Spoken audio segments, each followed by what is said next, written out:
Hi guys, in today's post I want to talk about the intricacies of accountability and how you can use this to your advantage when it comes to completing your training programs. Number one, I think an underrated skill of the strength and conditioning coach, or indeed the number one underrated thing when it comes to following a program, is having somebody who you respect write it for you. Now, if you perceive that person to be of reasonable intelligence, or you just trust their decision-making process, you're already invested in that program. Now double this up by paying them for it, and all of a sudden you perceive the value of that program to be infinitely higher. Can't tell you how many times I've written programs for people, put time, money and effort into it, all of it for it not to get done. And yet all of a sudden they buy a program which is questionable at best, that once I've seen it, but they stick to it. And psychologically, this is one of the reasons why I think strength and conditioning coaches should be charging for programs. Anyway, that accountability aside, recently in my own training, I've been looking to improve my work capacity. Very simple. How much work can you get done in a given amount of time?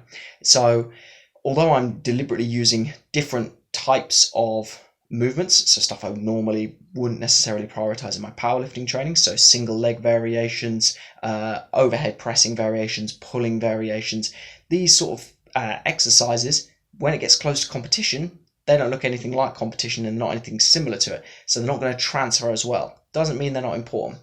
Anyway, that being said, this is why, for example, yesterday when I really wasn't feeling up for my session, I had a general thought in my head in terms of I'm going to do some form of explosive movement, some form of squat, hinge, push, pull, single leg work, and I'm going to blend these together one after the other in what is known as a complex. Anyway, messaged a good friend of mine and a chap that I interviewed on episode 18 of the Platform to Perform podcast, Mike Urquhart, and I knew that I could say to him, look, give me a variation of these exercises, keep me accountable. But in terms of accountability, you want people, one, who are going to hold you to higher standards. So Mike knows the exercises that I probably don't do enough of, so he's going to give them to me.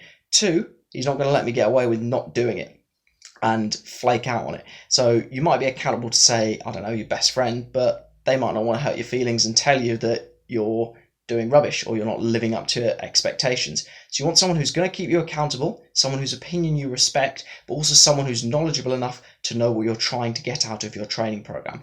In yesterday's example, I mentioned about the 25 press-ups every single day, and I explained why, yes, it's a great cause, but actually, is it really the most logical type of training program to be following? Yes, there's accountability, as I've seen from other strength and conditioning coaches who've completed the challenge, but is it the best program to be accountable towards?